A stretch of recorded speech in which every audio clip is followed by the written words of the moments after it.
Hello everybody, welcome to the Prognard. I am your host, Jacob Williams. Today, for this Armchair General segment, I wanted to take a look at a game called Ottoman Sunset, which is part of Victory Point Games' States of Siege game. And actually, this may even be kind of a sneak peek.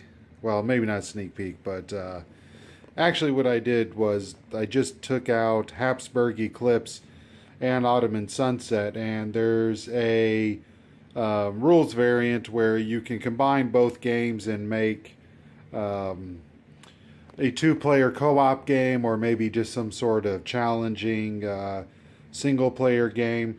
And I just got done losing at that. The Habsburg side lost on a national will condition, and Ottoman Sunset lost, or sorry, the Turks lost because what's his name? Maud was able to get to Constantinople and take it over. Anyway, so what do I want to talk about in this video? Well, what I want to talk about specifically relates to Ottoman Sunset. And what I wanted to take a look at is this Narrows display. And what this does in the game, if you haven't played this, is that it recreates Churchill trying to come up the Dardanelles and attack Constantinople from this Narrows, this strait. I don't know what it's called, the Strait of Dardanelles or the Dardanelles Strait. I'm bad at geography, FYI. So I want to take a look at this and do some mathematical analysis on it, okay? And it requires some special tools to do some analysis on it. But what I wanted to do is I wanted to see what is the probability of the British successfully fording the straits. All right. Now this is a little more complicated than some of my other simpler computations that I've done. But let me back up. Let me talk about fording the straits before I start doing some mathematical analysis on it. If you've played the game, you already know, but if you haven't, what happens in this game is an event will happen, and you take this marker that represents the Royal Navy, and what you do is you go to each spot here on the map, each box. All right, and each one of these boxes, or not this one, represents some sort of defense that the Ottoman Empire has. And the way this works is when it gets to each defense, so let's say it gets to, how do you pronounce that? The Settle Bahir gun. And I know I'm butchering that. I was actually born in Turkey, fun fact, because my dad was in the Air Force, but I wasn't there long enough to learn the language or anything, so I'm going to butcher it just like every other American. All right, so what happens is when they get to a weapons emplacement, you roll a die. And then if you get that number or less, the British are going to lose a fortitude, okay? And then you keep having the Navy stop at each one of these boxes. And if you can get the British fortitude, oh, let me turn that right side up. If you can get the British fortitude to 0, then you've stopped the Gallipoli attack and you gain a victory point, okay? Now, you start off with 4 emplacements. And what you can do during the game is you can get like mines and put them down. And I like these little markers, how they're designed to kind of look like World War I landmines. You can also get different guns. So this is the Nagara gun. Put it there. Whatever this is, Yidzil gun. All right, so you can get different emplacements. So if the emplacement's not there, well then the British don't have to get past that obstacle. So you can determine how difficult it's going to be for the British. All right. Now how does this relate to probabilities?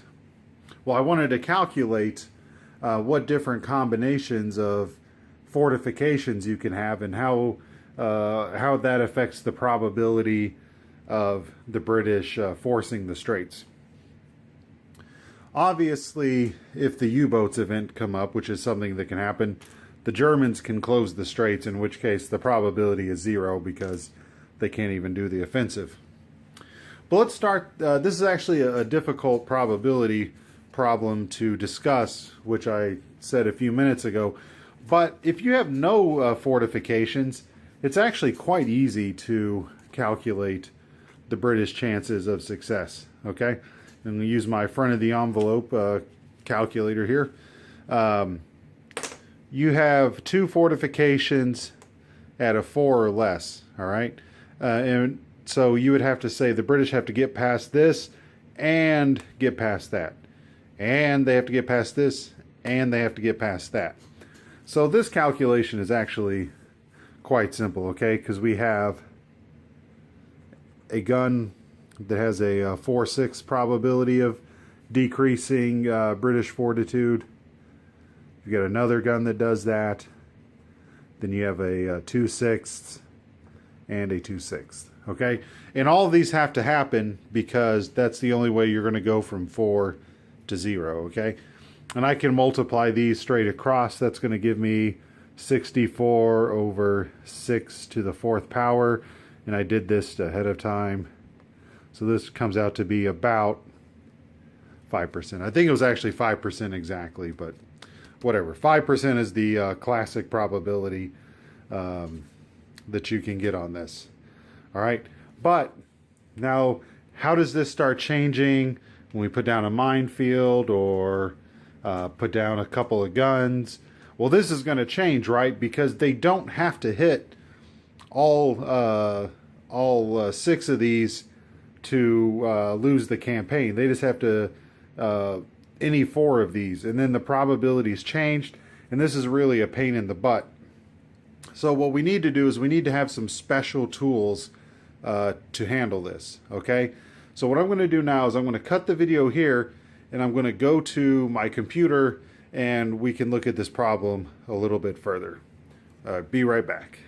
Okay, so what I have here is a tool that's going to help us do what's called in the industry of game analysis, statistics, or whatever, is what they call a Monte Carlo simulation.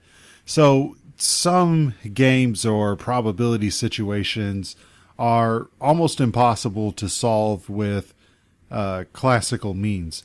So what you can do is you can create a program that'll do a Monte Carlo simulation.